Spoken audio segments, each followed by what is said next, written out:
Fala pessoal, muito boa tarde a todos, sejam bem-vindos ao nosso evento, uma alegria tê-los conosco aí.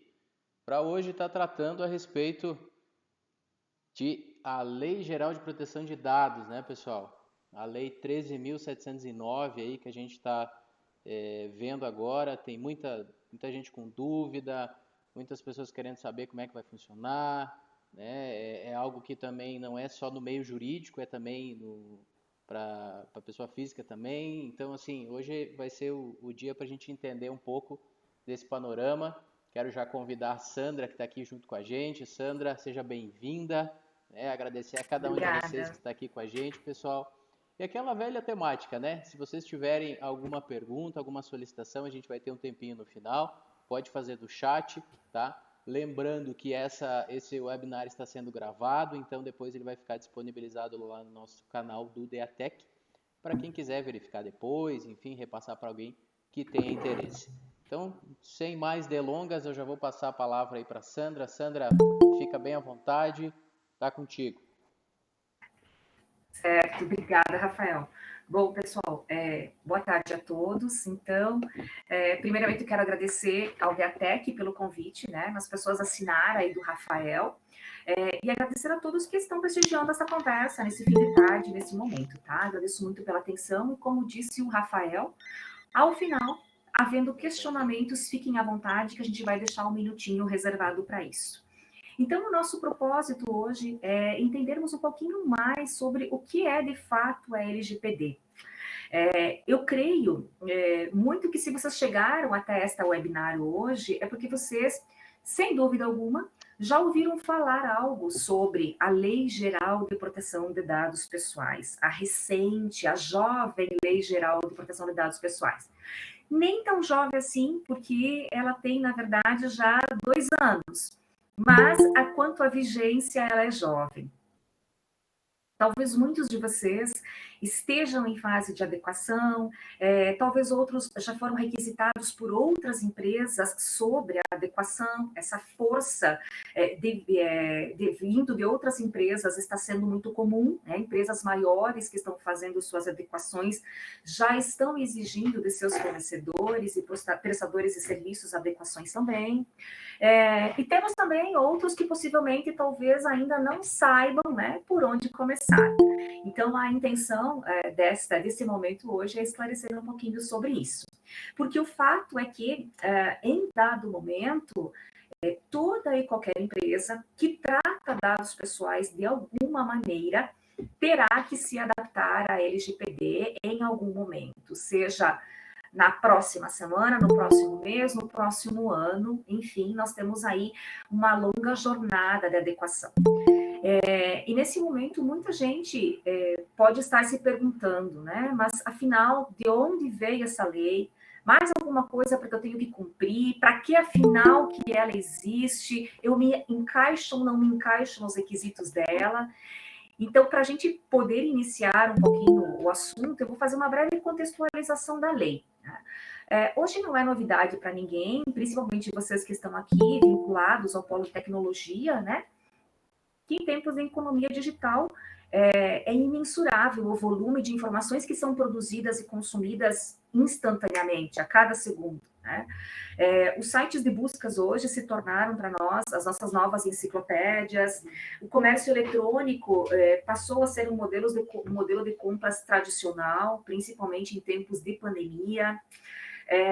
As redes sociais se estabeleceram como principais canais de comunicação, as ligações telefônicas tradicionais hoje têm se tornado muito raras, e aí nós temos aí várias tecnologias, mobile, realidades mistas, impressão 3D, inteligência artificial, robótica, dentre outras tecnologias que chegaram para ficar e certamente evoluir sem parar. Nós não temos mais como voltar atrás na evolução tecnológica.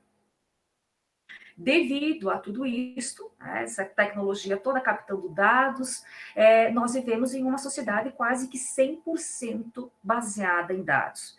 de tal forma que os nossos dados pessoais hoje são o que existem de mais valioso. Inclusive, há um ditado, né, uma fala de que eles são hoje mais valiosos que o próprio petróleo.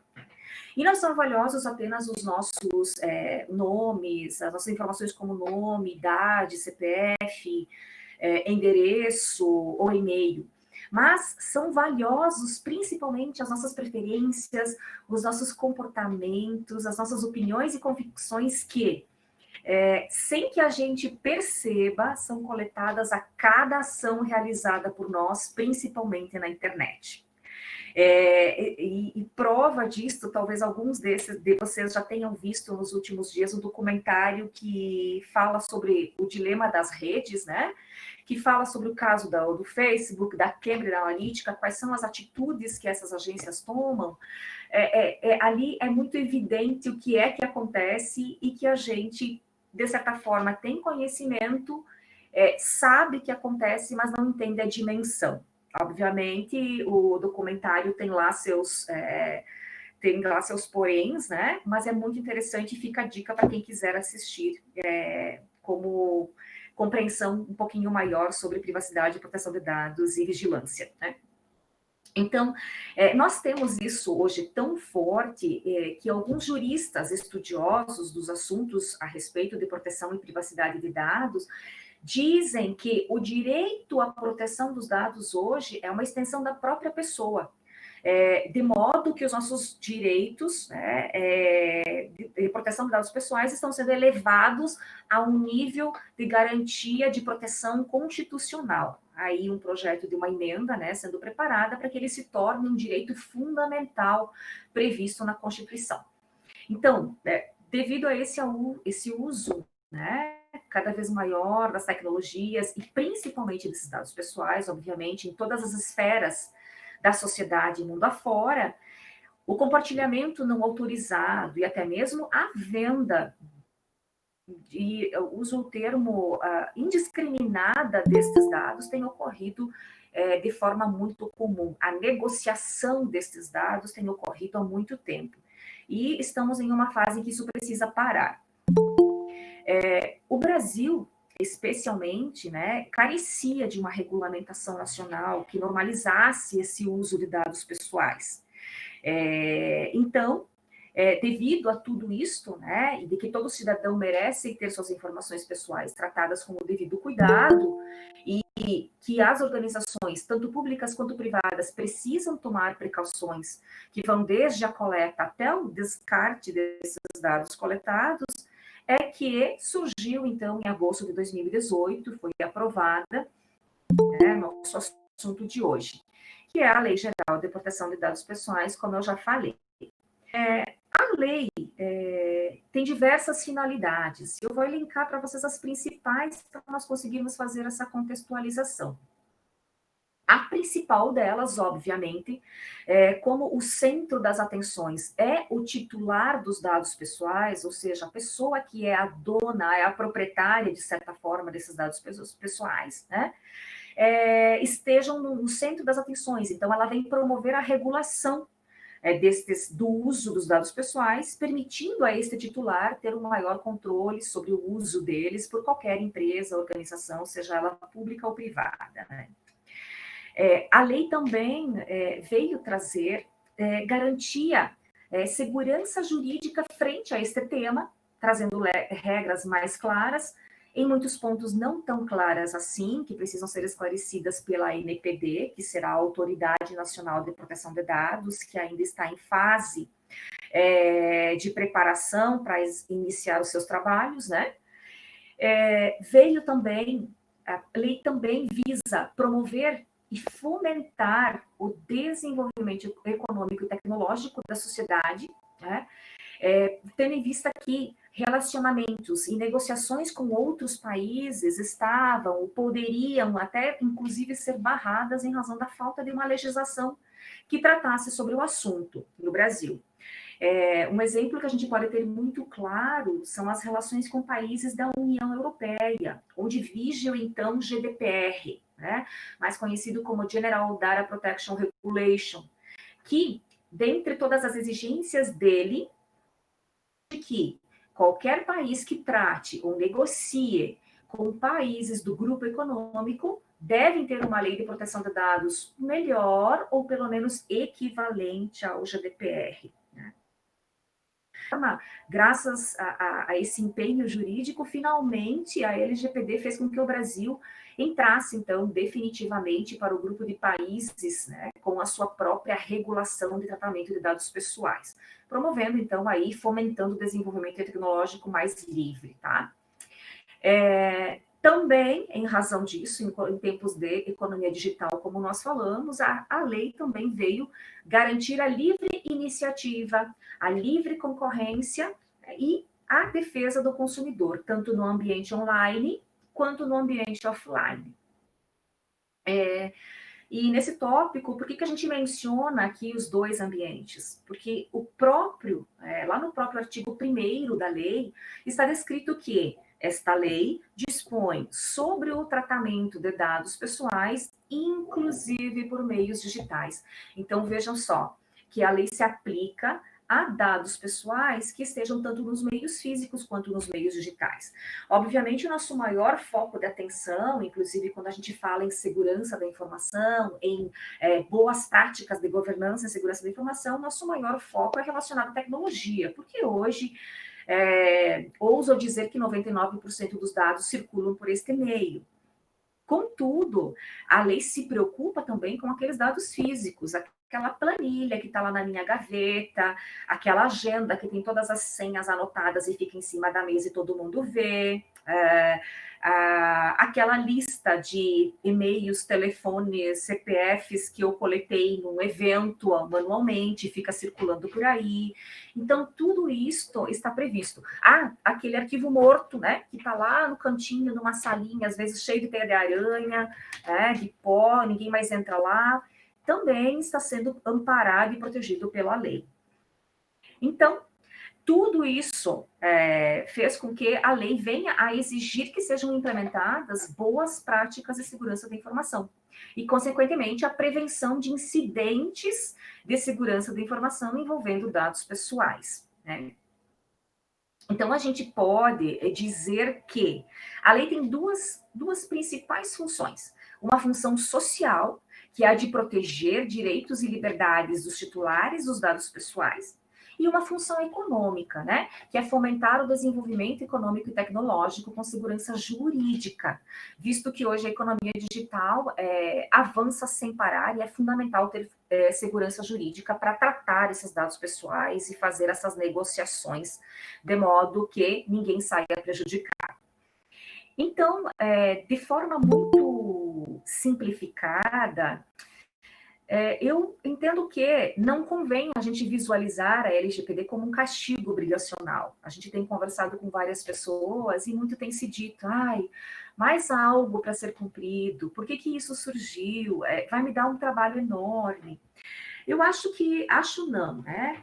Convém nós olharmos para a lei como uma oportunidade única, de nós levarmos a postura, a cultura de segurança da informação a um nível nunca antes imaginado. Tendo em vista que a lei é muito abrangente, tanto do ponto de vista jurídico, quanto do ponto de vista técnico. Tanto é que uma implementação, uma adequação de LGPD nunca é feita a duas mãos, é sempre feita as mãos jurídicas, as mãos técnicas, ela vai interferir em todos os processos da instituição. Então, ela é uma tarefa multidisciplinar, ela vai envolver o comercial, ela vai envolver o financeiro, ela vai envolver principalmente o marketing. Existem ações aí que precisam ser revistas com muita cautela e muita atenção. Então, essa nova legislação vai forçar, de fato, mudanças da maneira como as organizações lidam com esses dados, sejam eles físicos, sejam eles digitais, sejam eles os seus clientes, sejam eles os seus colaboradores. Afinal, quando nós temos funcionários contratados, nós temos dados pessoais destes funcionários.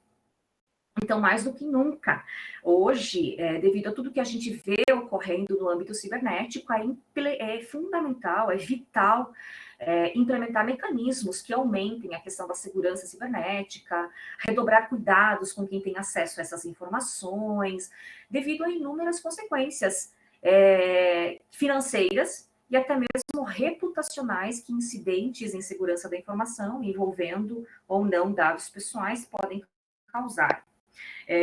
Hoje, incidentes envolvendo dados pessoais causado impacto, tem causado danos reputacionais às empresas, às vezes muito maiores do que danos financeiros, tá?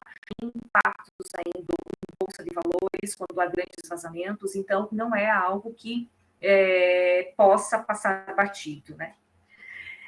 Então, dito isto, né, para a gente contextualizar um pouquinho por que ela surgiu, de onde ela surgiu, a gente vem ao questionamento, mas afinal, né, quem precisa cumprir esta lei? E para a gente conseguir entender melhor um pouquinho quem deve cumprir a lei, é importante que a gente conheça alguns sujeitos dela. E aí a gente vai ter o controlador, né, o sujeito do controlador. E o controlador é a pessoa, então, jurídica, né, a pessoa ou a empresa responsável pelas decisões relativas ao tratamento de dados pessoais. Então, se eu, como empresa, tenho interesse nesses dados, eles são fundamentais para o meu negócio, eu coleto, eu sou responsável por ele, eu sou um controlador. A lei também cita para nós a figura do operador, né, que é a pessoa, então, ou a empresa também, que realiza o tratamento dos dados pessoais em nome do controlador. E aí nós temos alguns exemplos. A gente pode relatar aqui, por exemplo, as empresas, os escritórios de contabilidade.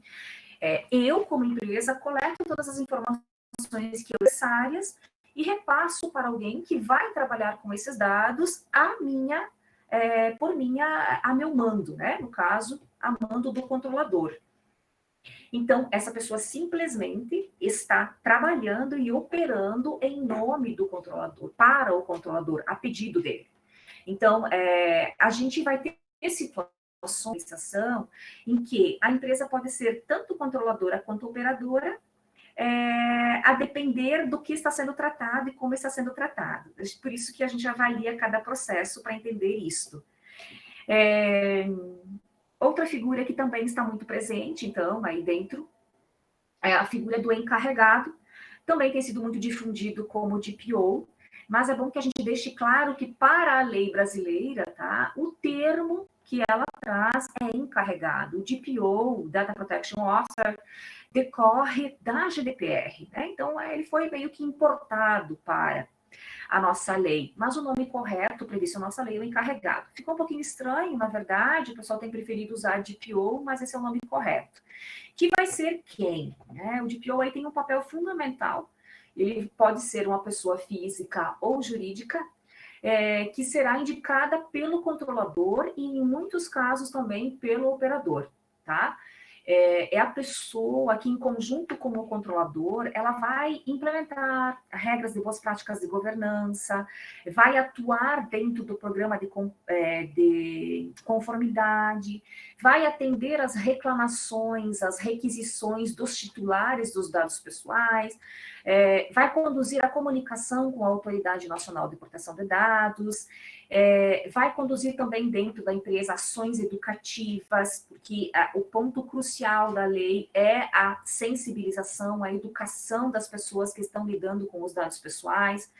Ele vai atuar na implementação também de mecanismos internos, enfim, é a pessoa que vai ser aí um meio de campo, né, e o fundamental do programa de privacidade. Ele nunca vai decidir nada sozinho, quem decide é o controlador. De modo que o DPO, muitas vezes, o encarregado poderá se opor a algumas atitudes, dizer que é ou não é adequado, mas a palavra final será do controlador. Enfim, ele vai fazer muitas coisas dentro da organização, obviamente, mas ele não vai fazer nada sozinho. Até porque, como eu já falei para vocês, o processo de implementação é multidisciplinar. Vai ter que envolver jurídico, RH, TI, comercial, compliance, quando existe, enfim, tá? E é importante, tá? Eu já vou dizer para vocês isso. É muito comum nós sermos questionados sobre, existe alguma certificação para ser DPO? A lei não exige que exista essa certificação. Contudo, devido à responsabilidade da função, essa pessoa tem que ter conhecimentos, né, das boas práticas em relação a dados pessoais. Ela tem que conhecer as leis nacionais e, na medida do possível, as internacionais também. Ela tem que ter um bom trânsito aí com a alta direção, porque ela vai ser um contato direto. Ela tem que entender de segurança da informação de certa forma.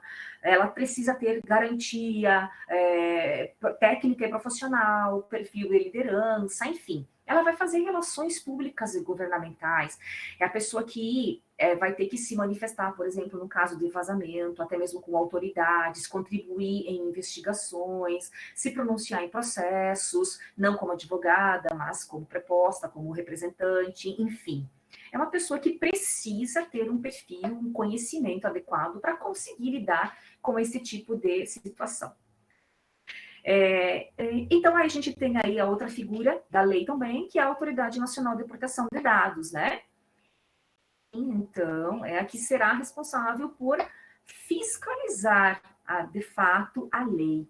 Então, além de, ela vai ter que criar ainda muitas normas e procedimentos. Se nós lermos a lei, fica bem evidente que muitas coisas ainda não estão claras e os artigos dizem: a Autoridade Nacional de Proteção de Dados deverá deliberar sobre. Então, eles vão deliberar sobre a interpretação da LGPD, vão requisitar informações, né, vão emitir documentação, padrões, são eles que neste momento vão auxiliar na interpretação da lei. Vão aplicar também as sanções, né? Um pouquinho, e também vão ter o papel aí de difundir o conhecimento sobre a LGPD. Uma das atribuições da NPD é ter o papel educativo, né, para estimular padrões, boas práticas, que se tenha hoje produtos e serviços cada vez mais pautados aí em princípios da LGPD, como a minimização, como necessidade, enfim, tá? Vai estabelecer também as questões práticas para as transferências internacionais, enfim, tem muita atribuição ainda a ser determinada pela ANPD. Bom, então, dito isto, feita essa contextualização desses principais atores, vamos à pergunta inicial, né? A quem, de fato, a LGPD se aplica? Então, ela vai se aplicar, como eu já comentei, a qualquer operação de tratamento realizada por pessoa natural ou por pessoa jurídica, de direito público ou de direito privado. Então, a lei se aplica a toda e qualquer pessoa física ou jurídica que trate dados pessoais. Então, a gente vai receber aí alguns questionamentos. Mas eu sou uma MEI, é um tipo de empresa. Se você coleta algum tipo de dado pessoal, é um tipo de empresa, está sujeito à lei. Eu sou um profissional liberal. Ok, mas eu coleto dados pessoais para fins econômicos, atendimento dos meus clientes. Nós, por exemplo, como advogados, podemos ser profissionais liberais, né? Somos, e a gente coleta dados pessoais e é para fins econômicos. Outro questionamento muito comum é: eu só atendo PJ. Tudo bem, você só atende PJ, mas você tem colaboradores para atender essa PJ, em regra, ou você tem dados pessoais da pessoa física que representa essa PJ. Então, está submetido à lei também.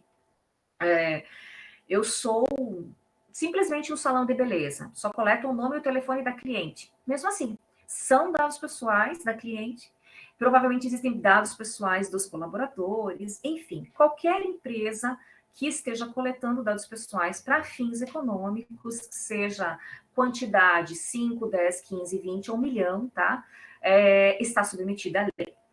É importante destacar que até o momento não importa o tamanho da empresa. Se ela trata dado pessoal, ela está sujeita à lei. Pode ser, isso é apenas uma especulação, né? Pode ser que a NPD venha a estabelecer critérios de não obrigação. A exemplo do que ocorreu com o GDPR, em algumas situações, mas muito pontuais, mas a gente não sabe ainda. Até o momento, todo mundo está sujeito a ela, tá? E principalmente se tratar aí dados sensíveis, né, considerados sensíveis. Então, existem, assim como existem as situações em que a lei se aplica, sempre vão existir, obviamente, as exceções que a lei não se aplica, né?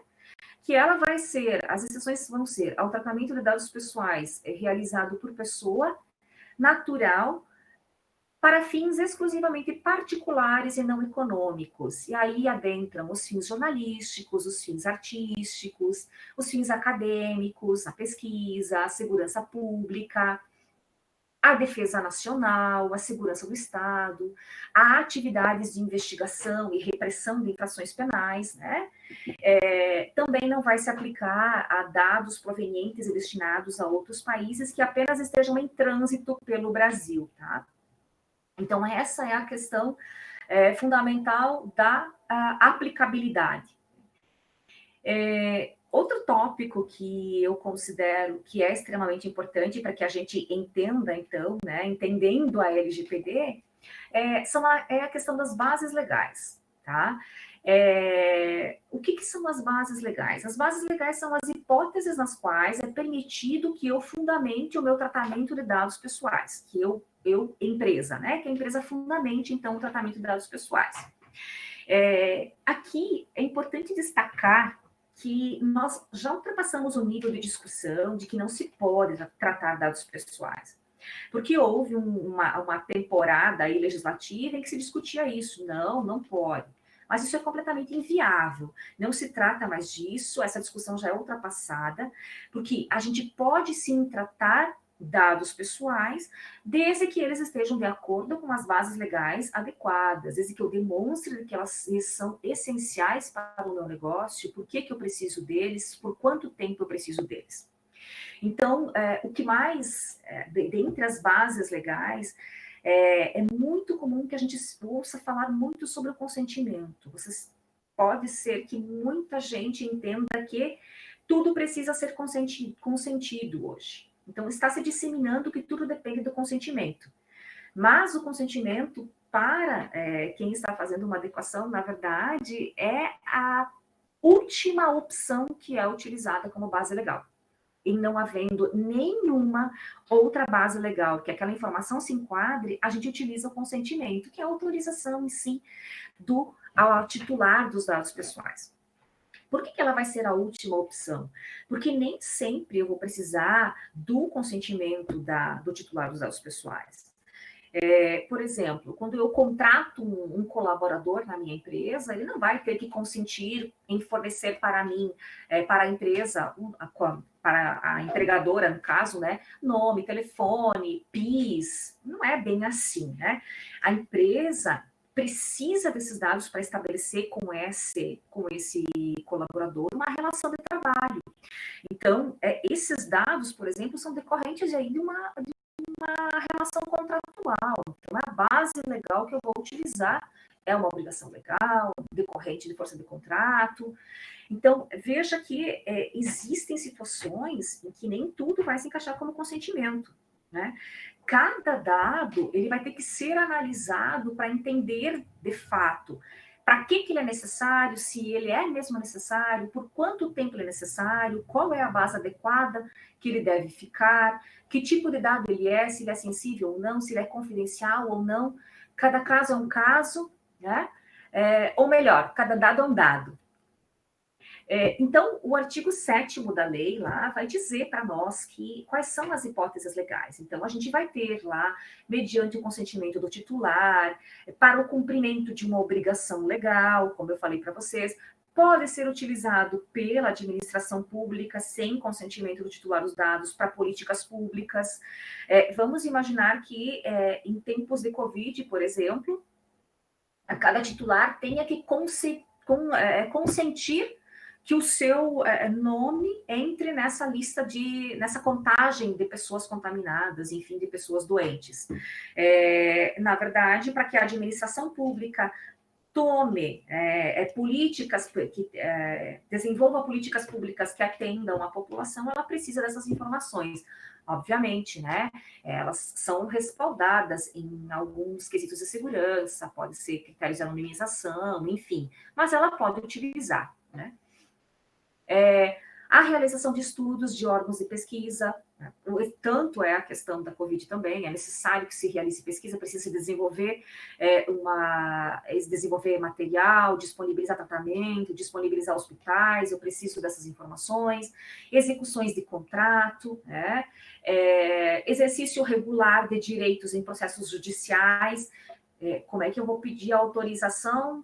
Eu tenho um processo judicial, né, em desfavor de alguém, eu preciso colocar esses dados dentro do processo, se eu tenho eles. Então, não é necessário que haja aí um consentimento. E aí tem outras hipóteses, né? Proteção da vida, proteção da incolumidade física do titular, ou de terceiro, tutela da saúde, interesses legítimos, proteção ao crédito, enfim. Eu não vou detalhar todas elas, porque nós não temos tempo para tudo isto. É importante, eu gosto muito de destacar que, dentre elas, não há uma hierarquia, uma não é superior à outra. Simplesmente, uma é mais adequada à outra, a depender do tipo de dado e da finalidade que se tem, tá? Então, dito isso também, a gente tem que prever a questão de por que a lei existe. Então, né? Nós já falamos que o ator principal dela é o direito dos titulares, né? É o titular dos dados pessoais. Então, esse titular tem uma série de direitos a serem exercidos. E dentro desses direitos, então, estão direitos de retificação, de acesso às informações, ele tem direito de ter acesso a toda e qualquer informação que a organização armazene sobre ele. Ele tem direito de retificar essas informações sempre que é necessário, atualizando, corrigindo essas informações. Em alguns casos, ele vai ter direito de se opor ao tratamento desses dados pessoais. Ele tem direitos de revogação de tratamento de dados pessoais. E a revogação, veja só, como eu usei o dado como eu usei o exemplo do colaborador sendo contratado, é importante destacar que tem gente dizendo, eu quero que os meus dados sejam excluídos. No primeiro dia da vigência da LGPD, a gente tem acompanhado no site do Reclame Aqui várias informações, né, várias queixas pautadas na LGPD. Então, muita gente diz, olha, eu quero que, de fato, os meus dados sejam excluídos da empresa X.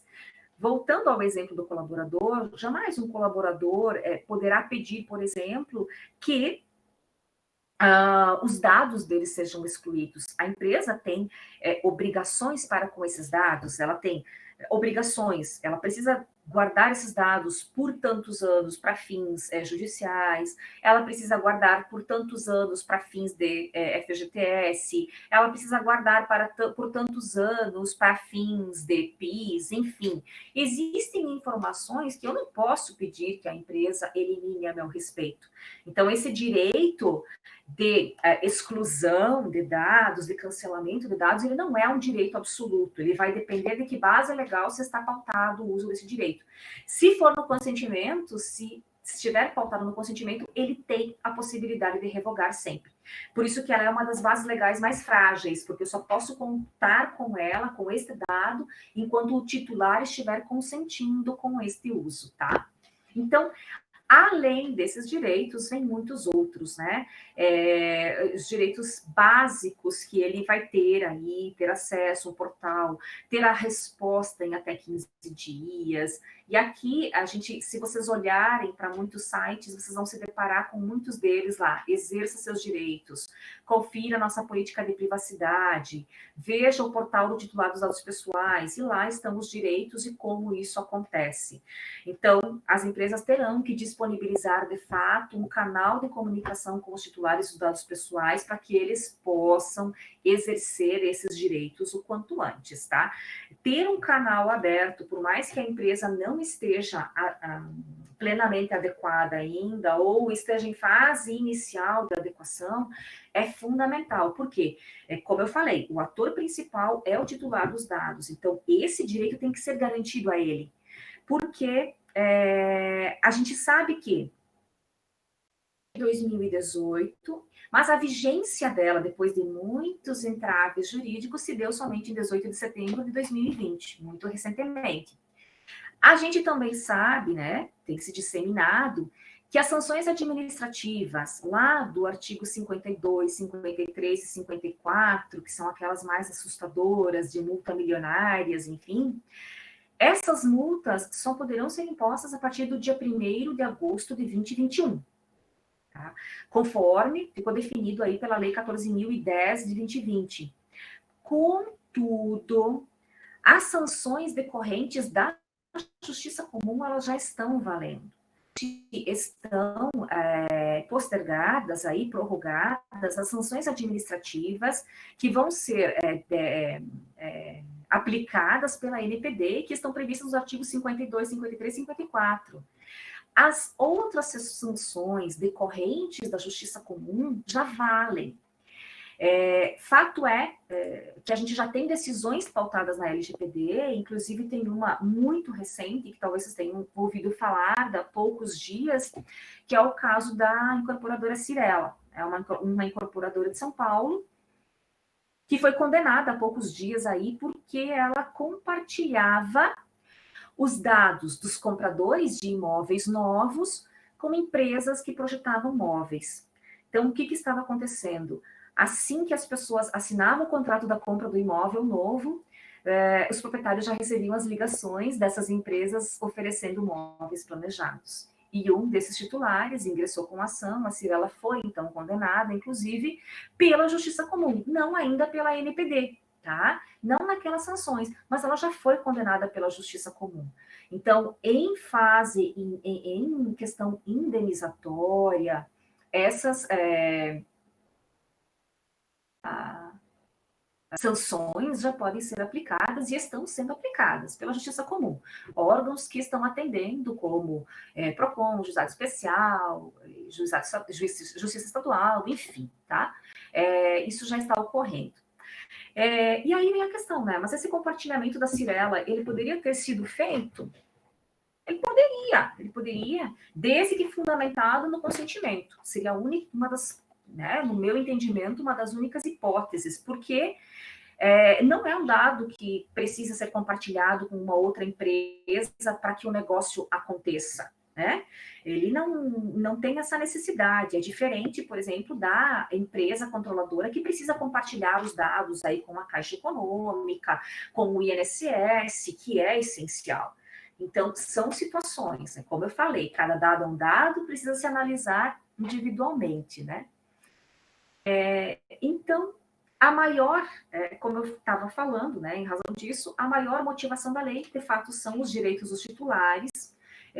Muitos deles não são direitos novos, eles já eram garantidos em outras leis, como o Código de Defesa do Consumidor, que já previa a questão do cadastro, Lei do Cadastro Positivo, o próprio Marco Civil da Internet também tem muitos direitos já previstos nesse sentido.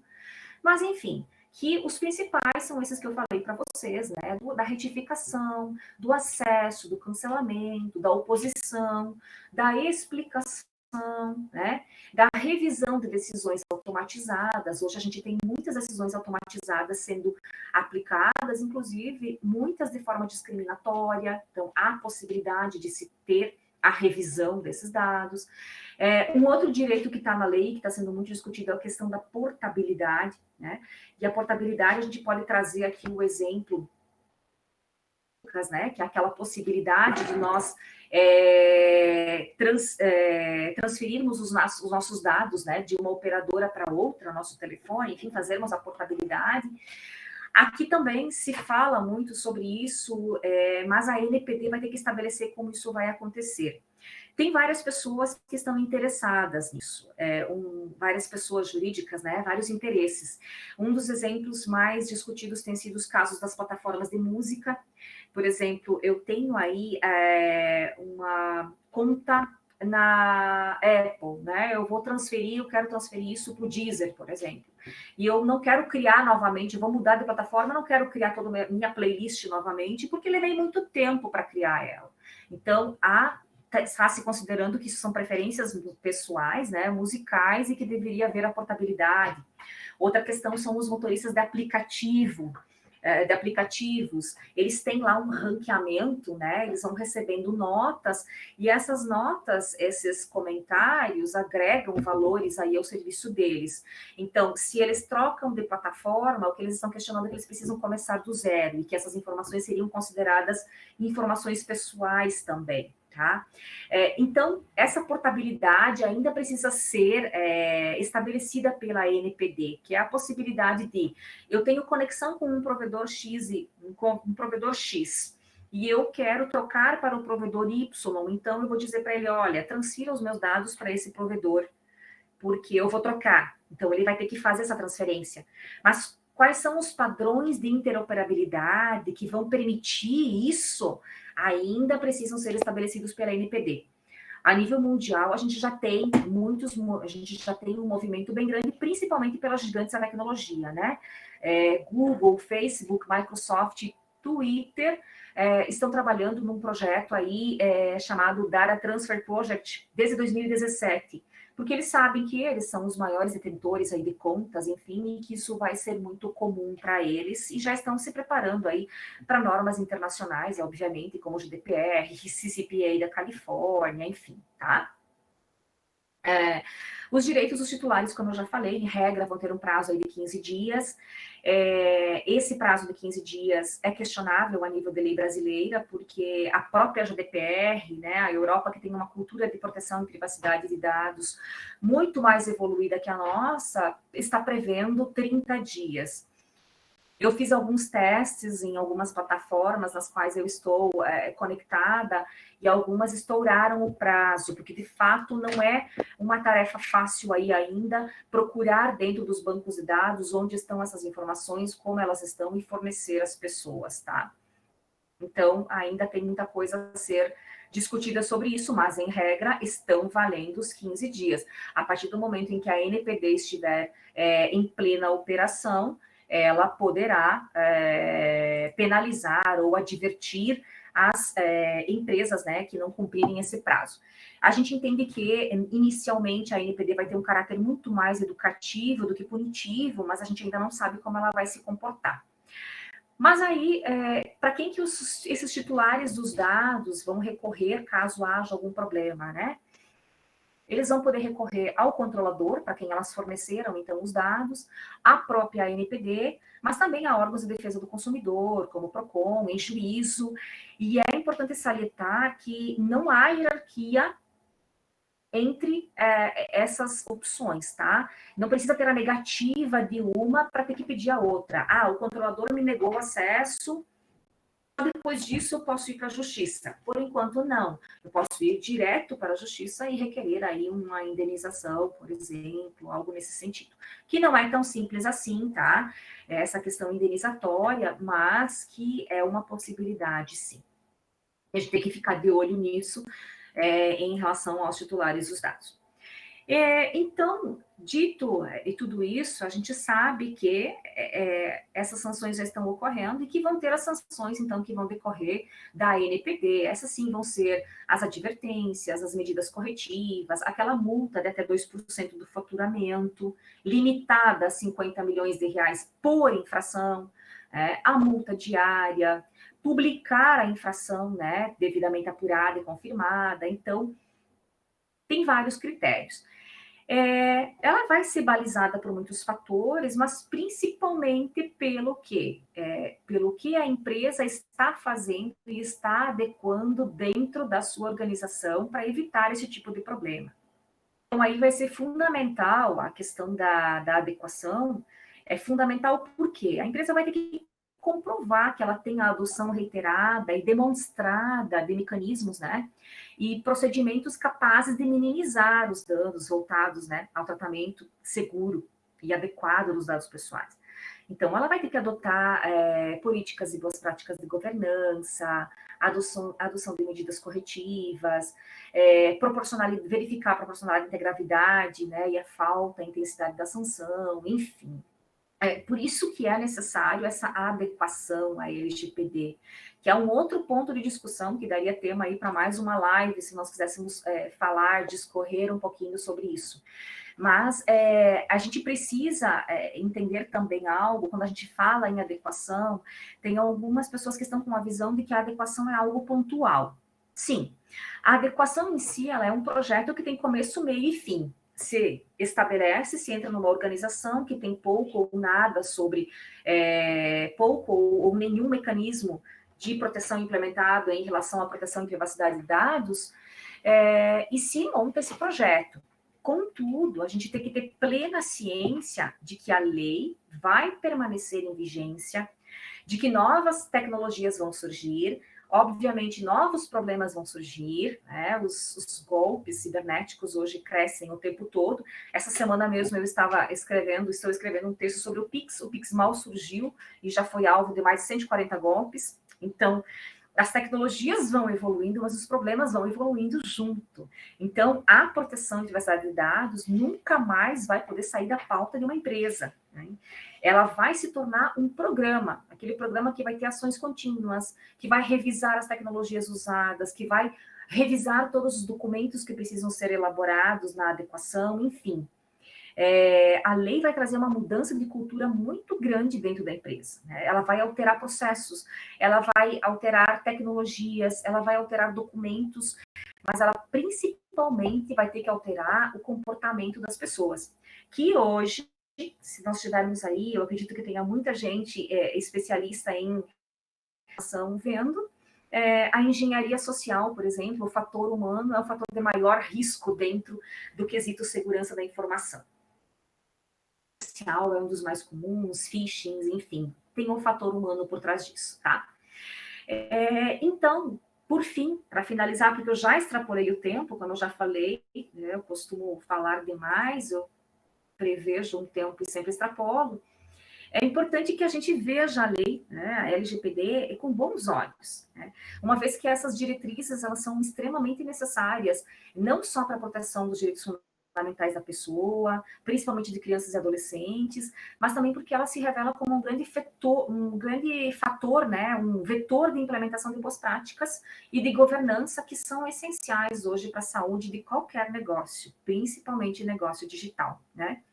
Então, nesse processo todo, no processo de adequação, vai ser fundamental, primordial, essencial, localizar e saber exatamente qual é o fluxo de dados pessoais dentro da sua empresa, ou seja, saber exatamente em quais repositórios locais ou serviços de nuvens os dados dos seus clientes e colaboradores estão armazenados, mas eu preciso saber se estão na nuvem, se estão na gaveta, se estão no arquivo morto, como são manipulados, se são levados para casa em pendrive, qual é o risco se eu perder essas informações, quais são os danos, né, que podem me acarretar, enfim, quem tem acesso às informações, como elas são compartilhadas, por quanto tempo elas são mantidas, elas são mesmo necessárias.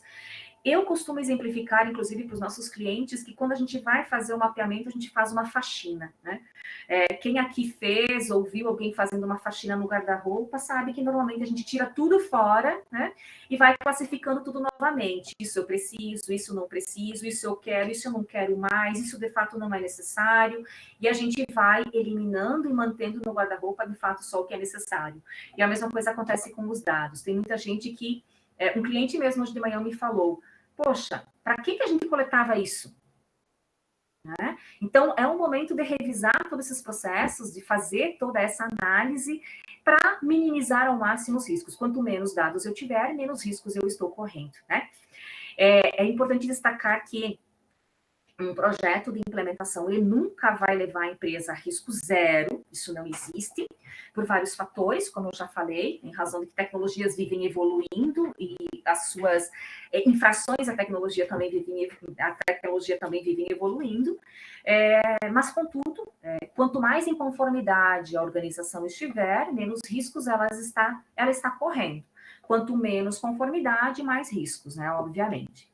De modo que atuar preventivamente aí por meio de boas práticas, de governança, ainda é a melhor opção. Deve-se trabalhar na prevenção né, a fim de reduzir os riscos e minimizar ao máximo aí os riscos e, consequentemente, os prejuízos que podem ser ocasionados por possíveis incidentes aí envolvendo dados pessoais. Gente, tem muita coisa a ser dita, na verdade, tem muito assunto a ser falado, mas a minha ideia, a minha proposta inicial era contextualizar um pouquinho no quesito, saber de onde ela veio, por que ela veio, para quem ela se aplica, qual é o fundamento dela, né? Quem é o centro das atenções aí, que é o titular dos dados pessoais, quais são os cuidados que nós devemos ter.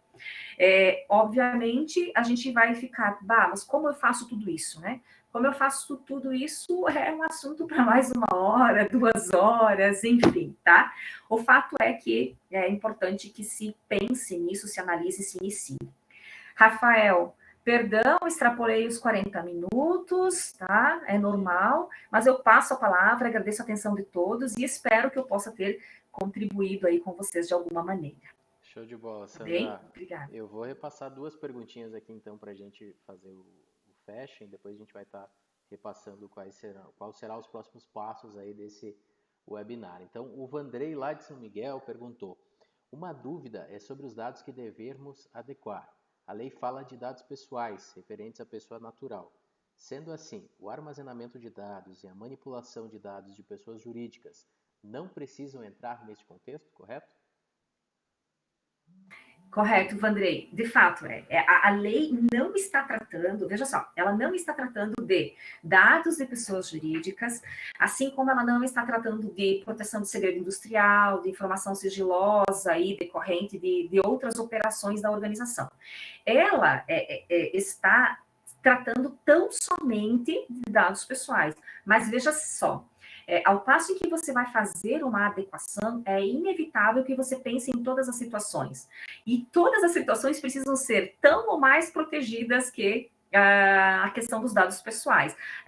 Segredo industrial, segredo comercial, é tão importante quanto ou mais para o negócio que dados pessoais. Obviamente, neste momento, a gente tem uma lei tratando sobre dados pessoais. Mas, ao passo em que você faz adequação a eles, você vai fazer aí uma adequação geral, porque não há como nós falarmos em segurança e proteção de dados pessoais, sem falarmos de segurança da informação como um todo. Ela é um item dentro da segurança da informação. Não sei se eu me fiz entender. Perfeito. Temos uma pergunta do Ivan aqui também. Qual o tempo médio de um projeto de adequação? Ele se divide em etapas? Sim. O tempo médio sempre vai depender do cenário de maturidade da empresa em relação ao assunto, tá? Então, é muito difícil até, Ivan, dizer para vocês exatamente qual é o tempo, porque cada empresa tem um perfil, a gente faz um levantamento de perfil para ter uma ideia sobre isto.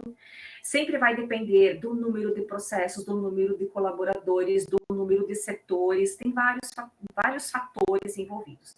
Mas a gente tem aí variações de implementação de 6 a 12 meses. Também depende, como é algo que não depende somente da consultoria que vai executar, depende também das equipes internas, vai depender da disponibilidade. O Fernando, meu sócio, sempre fala, a gente precisa, muitas vezes, trocar a roda com o carro andando, é algo nesse sentido. Então, as pessoas têm as suas funções, têm os seus trabalhos e elas precisam implementar mais um projeto. Então, sempre depende também da disponibilidade, do cronograma estabelecido pela empresa na entrega de documentos, na execução de tarefas. Mas a gente pode dizer que, em regra, por questões aí de exigência e cronograma, tem sido de 6 meses a 1 ano, mas a regra, veja só, quando a GDPR foi promulgada, quando a GDPR entrou em vigor, ela deu prazo de 2 anos para as empresas se adequarem, porque ela entendia que tinha muita coisa para ser feita. A LGPD, se a gente parar para pensar, lá em 2018, ela deu prazo até agosto de 2020, também de 2 anos, porque se entendia que seria necessário pelo menos esse prazo. Então, assim, a depender do porte da empresa, eu conheço empresas que estão desde agosto de 2018 em implementação até hoje. Então, vai aí, depende do cenário, é muito relativo. a gente vai ter de 6 meses, 1 ano, 2 anos, até 3 anos. Sempre vai depender da situação. Perfeito, Sandra. O pessoal começou a mandar perguntas agora. Vou ler mais 2 aqui e depois o que vier, depois Tá, eu passo para ti para responder por e-mail, para respeitar a tá, galera aí, beleza? Vamos lá. O tudo bem. Renan está perguntando: em casos de armazenamento de dados em nuvem, deve-se haver o consentimento do titular para a transferência internacional dos mesmos? Depende, tá, Renan? Assim, o que tem que ter o consentimento é para o uso do dado. A transferência em si, a transferência internacional, a gente hoje, quando usa a nuvem, em grande parte estão armazenadas internacionalmente, né? Os grandes servidores aí têm as suas bases, né? Seus servidores fora. Então, o que acontece nesse caso? A gente precisa deixar transparente para ele que é uma opção da empresa, a empresa dá, né, essa garantia e que elas estão sendo transferidas porque há uma necessidade, mas o que precisa deixar claro para o titular dos pessoais é que isso acontece. Por isso que as políticas têm que ser muito claras. Lá precisa descrever tudo, exatamente tudo o que é feito, todo o caminho, o que acontece com o dado pessoal do titular dos dados. Tá? E uma última pergunta aqui do Isso? Eduardo. Boa tarde. Existe alguma especificação de que tipo de canal deve ser disponibilizado para o titular dos dados dar aval desse armazenamento? Por exemplo, tem que ser um acesso online. Que nível de garantias podem ser exigidos ao titular para garantir que ele está manipulando esses dados e não um outro qualquer se passando por ele? Então, Eduardo, boa pergunta. Na verdade, o que tem acontecido hoje, tá? Tem se disseminado plataformas de gerenciamento de consentimentos, tá? Então, essas plataformas fazem a gestão dos consentimentos e elas fazem a autenticação em 2 fatores, principalmente a questão dos titulares, das requisições dos titulares dos dados, que eu acho que é isso que você está se referindo, né? Quando você faz essas requisições, por exemplo, não é exatamente, ele está tratando sobre o consentimento, mas, de qualquer modo, vale o exemplo. Quando você faz uma requisição, por exemplo, a gente tem a dúvida, eu estou pedindo para excluir um dado que talvez não seja meu. Né? Então, por isso que a gente tem a autenticação em 2 fatores. Vai lá um código para o seu e-mail, você volta para o sistema, na plataforma, e diz que você é você, confirma que você é você. Que é 100% garantido, a gente ainda não tem certeza, tá? Mas é a melhor prática que tem sido adotada, inclusive, pela GDPR. Quanto ao consentimento, existem várias formas aí de se obter consentimento, a depender do tipo de informação que você está pedindo, tá? Pode ser o consentimento impresso, lá quando você contrata o teu funcionário e você quer o consentimento dele, por exemplo, para enviar e-mail marketing para o próprio funcionário. Você pode requisitar de forma escrita, desde que tudo esteja armazenado de modo que possa ser comprovado, de que sempre gere evidências de que esse consentimento foi dado, assim como preciso gerar evidências de que esse consentimento foi revogado. Por exemplo, se eu ligo para uma operadora e digo, olha, você, por favor, elimine meus dados, né? Elimine meus dados, não quero mais receber ligações suas. Às vezes, alguém volta a te ligar, né? Você tem que ter evidência de que aquele consentimento tinha sido revogado, que tinha sido pedido. Então, o que a gente tem mais utilizado, as pessoas, a depender da empresa, são as ferramentas de gestão de consentimentos, que fazem aí todas esses apontamentos, quando foi coletado, quando vai vencer, se é que ele vai vencer, enfim, tá? Existem as formas manuais, a depender do porte da empresa, não é viável hoje a gente adotar uma ferramenta. Mas, pensando a nível de compliance a longo prazo, é muito interessante que as empresas adotem uma plataforma que faça essa gestão. Ela já faz gestão de consentimentos, abre esse portal, né? Faz aí a adequação dentro dos portais, dos sites de vocês, faz as integrações desses serviços, faz gerenciamento de consentimentos de cookies também, que a gente discutiu muito já nos últimos dias sobre isso. Então, existem plataformas hoje que auxiliam em alguns trabalhos a nível de conformidade. Mas pode ser feito manualmente também. Sempre vai depender do caso, tá, Eduardo? Acho que respondi todas, não sei se atendi. Obrigada, Neuci. Acho que foram todas, né, Acho que é isso. Rafa? Pessoal, já estamos no nosso limite de tempo aí. Queremos agradecer a cada um de vocês que esteve conosco, agradecer a Sandra. Obrigado, Sandra, por ter trazido todo esse conhecimento para a gente hoje. E a gente quer deixar um recado aqui para vocês, que está nesse link que eu acabo de enviar, que a gente vai ter uma capacitação sobre LGPD, ok? Nos dias 26 e 27 de outubro, tá? Aqui no CIAD, no Centro de Inovação Acate Ideatec. Então, todos os detalhes estão ali nesse link do Simpla. Quem vai ministrar essa capacitação vai ser a Sandra. Então, entrem ali e acessem. Para os associados da EATEC, eu vou estar encaminhando o PDF no grupo, tá? E todos os detalhes podem sanar junto com a gente e a gente vai trocando uma ideia para a gente conseguir aí sanar mais dúvidas, entender todo esse processo, como está funcionando a questão da LGPD e auxiliar vocês todos aí. Mais uma vez, muito obrigado, a presença de cada um. Sandra, obrigado. E esperamos vocês aí para a nossa Eu que capacitação, agradeço. pessoal. Bem, eu que agradeço, pessoal. Até mais, tá? Valeu, gente. Até mais. Tchau, tchau.